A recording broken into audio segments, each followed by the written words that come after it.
અંકિત હાથ લાંબો કરો એટલે શિવમ તારા હાથમાં બધા આંબલિયા નાખી દે.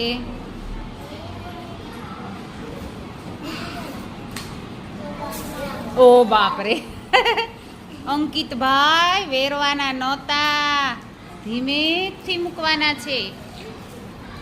ચાલો ફરીવાર શિવમભાઈ મદદ કરો અંકિતભાઈને ખોબામાં ભરવામાં. શિવમ એટલે અંકિતભાઈ આપણે જોયું નહીં એટલા બધા રમ્યા એમાં. ધીમેથી મૂકવાના. શિવમ ભરી દે પછી મૂકે પછી કઢાય ને.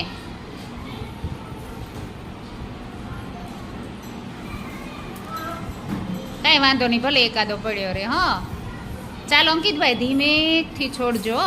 લ્યો તોય એ શિવમ કાઢવાનું છે, ભેગા નથી કરવાના. કાઢવા માંડો, કાઢવા માંડો, કાઢવા માંડો.